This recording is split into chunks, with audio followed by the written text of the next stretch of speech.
Olá pessoal, tudo bem? Sejam bem-vindos a mais um vídeo aqui no canal. E hoje nós vamos falar a respeito de um tema um pouco pessoal, mas talvez você também sinta ou já sentiu em algum momento, né, ali da sua vida. E hoje eu vou falar a respeito de solidão. Eu queria explicar para vocês que desde que eu me mudei de cidade, desde que nós fizemos essa transição, né, para uma outra cidade, eu me sinto constantemente sozinha. Mesmo quando eu estou em volta, né, envolvida ali com outras pessoas, eu carrego em mim esse sentimento de solidão. Eu me sinto sozinha o tempo todo e eu queria compartilhar com vocês o porquê disso, né? Não apenas do ponto de vista emocional, mas trazendo um olhar mais baseado na neurociência, né, na neuropedagogia e na análise do comportamento. A solidão não é apenas estar fisicamente sozinho e a gente precisa entender isso. Ela pode ser um estado interno, algo que carregamos quando estamos rodeados de pessoas. Muitas vezes esse sentimento ele tem raízes mais profundas, e talvez ligado sim à nossa infância. Antes de mais nada, eu queria lembrar vocês que eu não sou psicóloga, tá? Eu sou neuropedagoga e formada em neurociências e também analista do comportamento hábil. E eu vou falar dentro desses aspectos, trazendo para o conceito da parentalidade consciente. Então eu não vou trazer um olhar clínico sobre isso, mas sim uma compreensão baseada na forma de como o nosso cérebro aprende e processa as emoções, ok? E você pode me perguntar, Laís, por que isso importa, Bom, quando entendemos como o nosso cérebro funciona, conseguimos compreender melhor por que sentimos o que sentimos e, mais importante, conseguimos mudar padrões que nos fazem sofrer. Tudo que a gente traz para a nossa consciência, para a nossa autoconsciência, é mais fácil da gente começar a lidar. Então, por exemplo, você já sentiu que precisa se esforçar mais para que gostem de você? Que você sempre precisa estar retribuindo, fazendo algo para alguém, para que você não se sinta deixado de lado? Ou mesmo em família, no trabalho, entre amigos, você se sente sozinho também, Se para algumas dessas perguntas você respondeu sim, então pode ser que esse vídeo seja, sim, interessante para você. Eu vou falar um pouquinho da minha história e a raiz do meu sentimento de solidão. Vai ser um relato pessoal, com vulnerabilidade e sinceridade. Então sejam gentis posteriormente nos comentários, tá? Quando eu tinha 5 anos, a minha mãe ela precisava sair para trabalhar. E algumas vezes eu ficava sozinha em casa. Outras vezes eu ficava na casa de pessoas que eu não tinha conexão, não tinha intimidade, outras vezes ficava com os meus avós. Mas eu também ficava sozinha em casa nessa época, Mas o que ninguém me explicou foi o impacto emocional que isso poderia gerar em mim, Eu tive que crescer e aprender a lidar com isso. Eu tive muitas disfunções em comportamentos e agora adulta, agora que eu sou profissional, que eu consegui entender os porquês das minhas emoções. E além disso, o meu pai, ele não me criou. Ele e minha mãe se separaram, Então eu tive um abandono paterno quando eu era bebê. Teve um contato melhor quando eu já era maior, quando eu já era mais velha, E isso gerou em mim esse sentimento de rejeição, O que o meu cérebro entendeu e absorveu lá mesmo quando eu ainda era bebezinha. Qual é o problema disso, O cérebro de uma criança, ele interpreta esse tipo de situação de uma forma muito específica. E isso pode moldar a forma como nos relacionamos com os outros pelo resto da vida, E é por isso que a solidão não é sobre estar sozinho, Ela também pode ser um estado interno, um sentimento de que nunca somos suficientes, mesmo quando temos pessoas ao nosso redor. Então, o que acontece? A amígdala, que é responsável por detectar perigo, fica em alerta, pode ficar constantemente ativada, fazendo com que a pessoa, essa criança, interprete pequenas coisas como sinais de rejeição, mesmo quando elas não são. E aí acontece que os nossos padrões emocionais, eles vão se tornando hábitos inconscientes, Se na infância aprendemos que precisamos agradar para sermos aceitos, esse comportamento, com o passar do tempo, ele se torna automático, Nos tornamos adultos que dizem sim para tudo, né? Para evitar conflito a qualquer custo e que colocam as necessidades dos outros sempre à frente das próprias, né? Acima das próprias necessidades. Porque lá no fundo, né, nosso cérebro, ele está tentando evitar a rejeição. Então, eu tenho medo de dizer não e ser rejeitado pelo outro. Como romper com esse padrão e construir novas conexões emocionais, né? A consciência e reconstrução do padrão tem como primeiro passo tornar uma atitude, um comportamento inconsciente consciente, né? Se você identifica com essa necessidade de agradar todo mundo, né, ou com esse medo de rejeição, já é um grande avanço, porque você já está trazendo, né, para a sua consciência, para a sua autoconsciência, esse padrão que você tem, né, de comportamento. E a neuroplasticidade nos ajuda nessa reprogramação emocional, né? Essa é a boa notícia. É que o nosso cérebro, ele é plástico, então ele pode aprender novas formas de interpretação do mundo, né? O que a gente chama de ressignificar alguma coisa.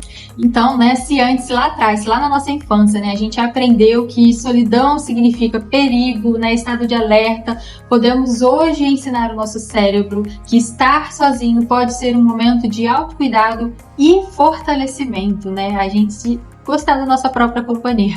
Então, nós podemos usar de algumas estratégias, né, para a gente desenvolver autoestima sem precisar da avaliação externa, né? Vamos ver algumas técnicas de análise do comportamento para a gente reformular pensamentos automáticos. Se você se sente assim, saiba que você não está sozinho, né? Esse sentimento, ele tem explicação e mais do que isso, ele pode ser ressignificado, né? O mais importante é perceber que não precisamos carregar isso para sempre. Podemos construir novas formas de nos relacionarmos com o mundo e com nós mesmos. Então eu vou falar um pouquinho brevemente, né, como que as nossas experiências de infância moldam o nosso cérebro. Nos primeiros anos de vida, o nosso cérebro ele está formando conexões que irão definir, né, como a gente vai lidar com o mundo. Então, quando uma criança se sente constantemente sozinha ou rejeitada, isso ativa áreas do cérebro que estão ligadas ao sentimento de medo, ao estresse, como as amígdalas. O nosso cérebro ele é programado para buscar segurança e conexão. Mas quando essa segurança não é garantida, ele aprende a viver em alertas constantes, sempre esperando ser abandonado e rejeitado. E acontece uma coisa interessante, né? Que é mesmo quando a gente cresce e estamos num ambiente seguro, o nosso cérebro, ele ainda reage e responde como se estivéssemos naquela situação de abandono, né? Como se a qualquer momento pudéssemos ser deixados de lado novamente. E como essa experiência marcou a minha vida adulta, agora, né? O meu momento atual, né? Hoje, minha vida adulta, eu percebo o impacto disso tudo em várias situações, né? Eu tenho um forte sentimento de rejeição e uma necessidade constante de agradar todo mundo, né? Como se eu precisasse sempre provar que eu mereço estar ali, eu mereço estar inserida, eu mereço, né, a aprovação das pessoas, eu mereço. Isso me leva a sentir que eu preciso sempre estar sendo útil, né? Eu tenho sempre que estar fazendo algo útil, retribuindo, carregando pesos nos relacionamentos, né? Como se só a minha presença nunca fosse o suficiente. Como se eu precisasse compensar a minha existência para que as pessoas quisessem estar comigo, sabe? Então vamos ver como o nosso cérebro ele responde à solidão. A rejeição e o abandono na infância afetam o cérebro fisicamente. O sistema límbico, que é a parte do cérebro responsável pelas nossas emoções, fica hiperativo em crianças que experimentam segurança emocional de forma recorrente. Isso significa que mesmo na vida adulta, essas pessoas podem sentir medo e insegurança de forma desproporcional. Vamos falar um pouquinho agora sobre algumas estratégias para a gente romper esse padrão de solidão e rejeição, né? Já que entendemos como a nossa solidão, o nosso medo da rejeição se formam no cérebro, né? A pergunta mais importante é: como podemos mudar isso, não é verdade? Como reprogramar a nossa mente para criarmos conexões mais saudáveis e nos sentirmos seguros conosco, né? Com a gente mesmo, né? Então eu vou deixar aqui algumas estratégias práticas. Uma delas é a gente desenvolver a autoestima sem precisar de validação externa, né? Como a gente faz isso? Muitas vezes a nossa sensação de valor próprio, ela está atrelada ao que os outros pensam sobre nós, né? Isso nos leva a buscar aprovação constante, ter medo de fazer alguma coisa e desagradar, né? Autoavaliação diária. Comece a validar os seus próprios sentimentos e conquistar sem esperar que alguém faça isso por você. Então, por exemplo, em vez de pensar, ninguém reconhece meu esforço, substitua esse pensamento por eu sei o quanto eu me esforcei e isso já é o suficiente, né? Outra opção que podemos ter é o diário da gratidão pessoal. Todos os dias escreva coisas que você fez bem e que foram importantes para você. Não importa o tamanho, né, dessa coisa que você tenha feito. Você pode pensar que é uma coisa mínima, mas escreva, né? Isso ajuda o nosso cérebro a criar uma percepção positiva de si mesmo, né? Afirmações baseadas em ação. Em vez de frases genéricas como eu sou o suficiente, use algo concreto como eu estou aprendendo a confiar mais em mim mesma a cada dia. Redefinir a ideia de rejeição em vez de ver a rejeição como um reflexo do seu valor. Então encare, né, como uma questão de compatibilidade. Nem todo mundo vai se conectar com você e tá tudo bem. Então, né, outras práticas. Criar relacionamentos onde a conexão não dependa do esforço excessivo. Então, se você sente que precisa merecer o amor e a atenção de pessoas, né, isso pode acabar te colocando em relações desgastantes e unilaterais. Mas o verdadeiro vínculo vem da autenticidade e não do esforço constante. Passos práticos para isso, né? Aprenda a diferenciar relações equilibradas de relações unilaterais. Como? Pergunte-se, essa amizade, parceria, é recíproca? Eu também sou acolhido? Ou eu estou sempre sendo o cuidador? Eu que sempre procuro essa pessoa. Mas se eu parar de procurar essa pessoa, ela não me procura. Essa pessoa é uma pessoa que só responde o que eu pergunto, né? Então, é uma autorreflexão, né? E aí você começa a praticar o não sem culpa, né? Então, se alguém sempre pede a sua ajuda, mas nunca está disponível quando você precisa, então a gente precisa, né? É uma deixa para que você precisa estabelecer melhor os seus limites. Então, responda com algo como: hoje não posso ajudar, mas espero que você consiga resolver. Terceira prática, né? Técnicas de análise do comportamento para reformular pensamentos automáticos. O cérebro tende a reforçar padrões de pensamentos negativos que foram criados lá atrás, na nossa infância talvez. Então, identifique pensamentos automáticos. Por exemplo, quando você sente que alguém está te ignorando, pergunte-se: isso é um fato ou isso é uma interpretação minha? Então, sabe aquela mensagem que você deixa lá e a pessoa demora um pouquinho, né, para responder ou não responde no mesmo dia e você já, né, ativa ali o seu sistema de alerta?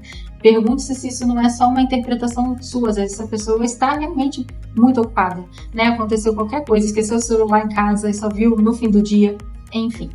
Utilize a técnica do EC, né? Em vez de pensar, ninguém gosta de mim, reformule para: e se essa pessoa estiver apenas ocupada?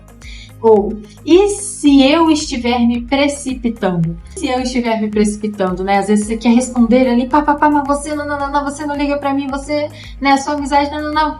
E se eu estiver me precipitando? Então, respira, calma. Então, nesse momento, faça o exercício do espelho, né? Fale consigo mesmo em voz alta e reforce pensamentos positivos, como, por exemplo, eu sou uma pessoa valiosa, independente da aprovação dos outros, né? Exponha-se gradualmente a novas interações. Se o medo da rejeição te impede você de criar novos laços, né? Comece com pequenas interações. Então, como iniciar uma conversa simples e observar como as pessoas reagem de forma neutra ou positiva. Reduzir também a hipervigilância, né? Ensinar o cérebro a relaxar. Se você passou a infância em alerta constante, com medo de ser rejeitado, abandonado, ignorado, né? O seu cérebro ele pode estar no modo de defesa. Isso significa que qualquer situação pode ser interpretada como uma ameaça por você. Então, né, alguns passos práticos para isso, né? Pratique técnicas de respiração e regulação emocional, né? A respiração 4-7-8, né? Mindfulness. Inspire por 4 segundos, segure por 7 e expire por 8, né? Isso ajuda a acalmar a amígdala e a reduzir, né, a sensação de alerta constante. Além de criar uma rotina de segurança emocional, né? Tenha momentos no seu dia a dia que você se conecta consigo mesma, sem distrações externas, né? Sem tela, sem televisão, sem ruídos no fundo, melhor ainda, né? Pode ser uma meditação, uma leitura, uma escrita, né? Ou simplesmente ouvir uma música que te acalma, olhar para o céu, olhar para as plantas, né, para o movimento das plantas mexendo no vento, né? Coisas que te acalmam, que você se sinta bem, que você se sinta conectada consigo mesma. E pra gente finalizar, né, diminuição da autocrítica. Você percebe que está sempre se julgando muito, imagine como falaria com um amigo numa mesma situação, né? Então você diria algo cruel para ele? Então por que falar assim consigo mesma, não é verdade? Por que a gente faz isso com a gente, né? Então pratique isso, né? Como eu falaria se fosse para uma terceira pessoa? Eu seria tão rude, né? Isso é ótimo pra gente ter mais autocompaixão com a gente mesmo. A minha dica para finalizar é criar um mantra de pertencimento, né? Algo como: eu sou digno de amor e conexão simplesmente por existir. Eu sou digno de amor e conexão simplesmente por existir. Permita-se receber sem se sentir culpado, né? Então receba, você merece sem ter que fazer nada ao outro. Você é valioso, a sua vida importa, né? Então, se alguém te oferece ajuda, carinho, aceite sem pensar que você precisa retribuir imediatamente. Apenas receba, apenas sinta, apenas receba.